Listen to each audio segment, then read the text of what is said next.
నమస్తే. నేను మీ అశ్విని కుమార్.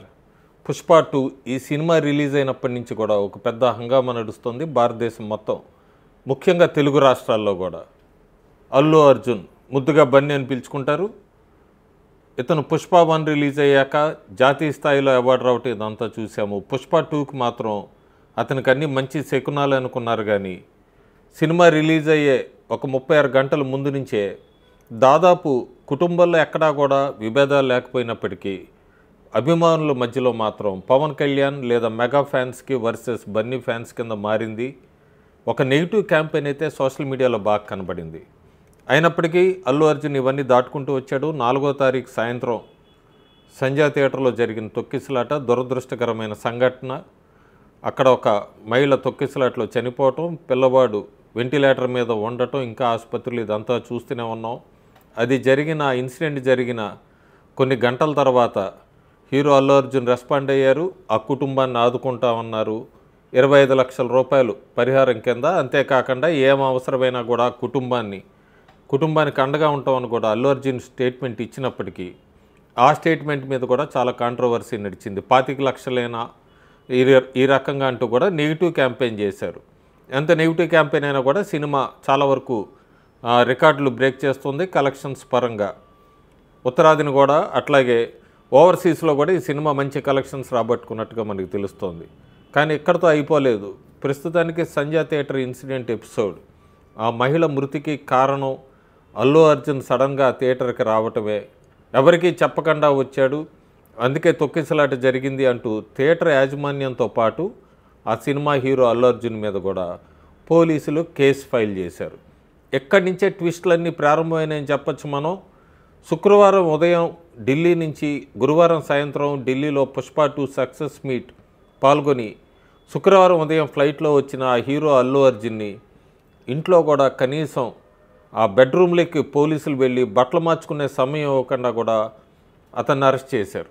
అరెస్ట్ చేసి తీసుకురావటం, నేను ఈ వీడియో చేసే సమయానికి ఇంకా హైకోర్టులో క్వాష్ పిటిషన్స్ మీద వాదనలు జరుగుతున్నాయి. ఇక్కడ ట్విస్ట్ అని ఎందుకన్నానంటే, చనిపోయిన మహిళ భర్త ఎక్కడా కూడా పోలీస్ కేసులో అల్లు అర్జునే తన భార్యకి మృతికి కారణం అని చెప్పి ఎక్కడా కూడా పేర్కొనలేదు. అంతేకాకుండా స్వయంగా మీడియా ముందుకు వచ్చి ఒకవేళ నా మహిళ మృతికి కారణం అంటూ అల్లు అర్జున్ అరెస్ట్ చేస్తే అది తప్పు, నేను కేసు విత్డ్రా చేసుకుంటానని చెప్పాడు. అది మొదటిది.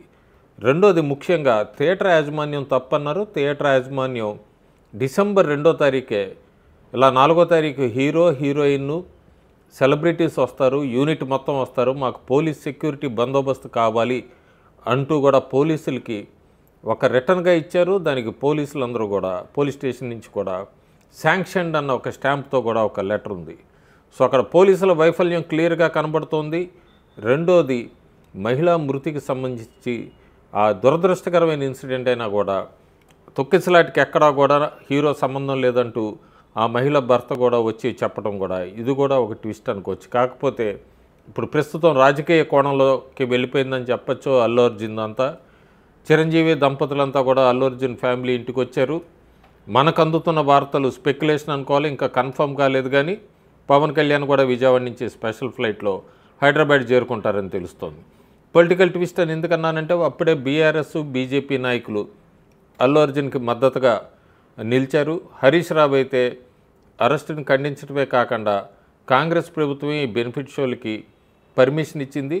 ఈ బెనిఫిట్ షోలు వీటన్నిటికీ పర్మిషన్ ఇచ్చిన కాంగ్రెస్ ప్రభుత్వమే ఈ ఘటనకు కూడా బాధ్యత వహించాలంటూ కూడా హరీష్ రావు పొలిటికల్ యాంగిల్లో చూస్తే, బండి సంజయ్ మాత్రం అల్లు అర్జున్ అరెస్టును ఖండిస్తూ అరెస్టు చేసిన తీరును కూడా ఖండించాడు. ఆయన బెడ్రూమ్లోకి పోలీసులు ఎలా వెళ్తారు, కనీసం బట్టలు మార్చుకునే సమయం ఇవ్వరా. ఇక్కడ అల్లు అర్జున్ ఏమన్నా ఒక హత్య చేసి పారిపోతున్నాడు, ఏమన్నా క్రిమినల్, ఎక్కడికైనా పారిపోయే వ్యక్తి, అరెస్టు చేసిన తీరు విధానాన్ని ఖచ్చితంగా ఖండించాలి అన్నాడు బండి సంజయ్. అందరూ కూడా ఆ వ్యాఖ్యలతో ఏకీభవించాల్సిందే. ఇక్కడ ఇంకో కోణం కూడా వస్తుంది. నిజంగానే అల్లు అర్జున్ ఆ తొక్కిసలాటికి కారణం ఇదంతా అనుకుంటే కనుక, గతంలో మనం చరిత్ర చూసుకుంటే శరద్ పవార్ లాంటి వ్యక్తి ఒక మీటింగ్ ఆర్గనైజ్ చేసినప్పుడు అక్కడ తొక్కిసలాట్లో చాలామంది చనిపోయారు. ఆంధ్రప్రదేశ్ ప్రస్తుత ముఖ్యమంత్రి చంద్రబాబు నాయుడు 2024 అసెంబ్లీ ఎన్నికల్లో కందుకూరులో ఎన్నికల ప్రచారానికి వెళ్ళినప్పుడు అక్కడ కొంతమంది ప్రాణాలు కోల్పోయారు. అంతకుముందు అశ్విని వైష్ణవ్ లాంటి వాళ్ళు వెళ్ళినప్పుడు రాజకీయ కోణంలో రాజకీయ నాయకులు చాలామంది వాళ్ళ ప్రచారాలు చేసుకొని వెళ్తున్నప్పుడు కార్యకర్తలు చాలామంది చనిపోయారు. సినిమాకు సంబంధించిన వాళ్ళు కూడా చాలామంది అంతకుముందు ఆ ర్యాలీలు, విజయోత్సవ ర్యాలీల్లో కొంతమంది ప్రాణాలు కోల్పోవటం కూడా చూసాం. వాళ్ళెవ్వరికీ వర్తించని ఈ శిక్ష లేదు. ఈ కేసు మీద ఎందుకంత కాంగ్రెస్ ప్రభుత్వం లేదా రేవంత్ సర్కార్ ఆగమేఘాల మీద అంత ముందుకొచ్చింది? పోలీసులు కూడా ఎక్కడ కూడా సమయం ఇవ్వకుండా ఎఫ్ఐఆర్లో A1 కూడా కాదు, A11 11వ వ్యక్తిగా ఉన్న వ్యక్తి మీద అంత తొందరగా చర్యలు ఎందుకు తీసుకోవాలి? శుక్రవారం నాడే సమయం చూసి శనివారం, ఆదివారం కోర్టుకి సెలవులు ఉంటాయి, బెయిల్ రాదు, 2 రోజులు అని చెప్పి శుక్రవారం సమయం ఎంచుకొని మరి ఆ రోజునే ఎందుకు అరెస్ట్ చేయాలి?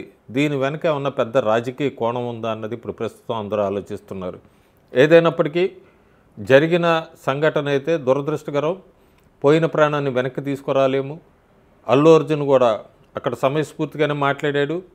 అల్లు అర్జునా, టాలీవుడ్డా ఇప్పుడు ఏంటి అని కాదు, కానీ ఒక వ్యక్తికి అక్కడ ఈ రకంగా జరగటం అయితే మాత్రం అది అందరూ ఖండించాల్సిన విషయమే. ఈ రాజకీయ కోణాలని పక్కకి పెట్టాలి.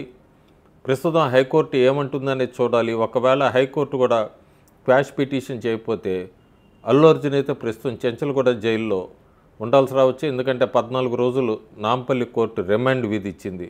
ఇది మాత్రం అల్లు అర్జున్కే కాకుండా టాలీవుడ్లో కూడా జరిగిన ఒక దురదృష్టకరమైన సంఘటన కింద మనం చెప్పుకోవచ్చు. Thank you.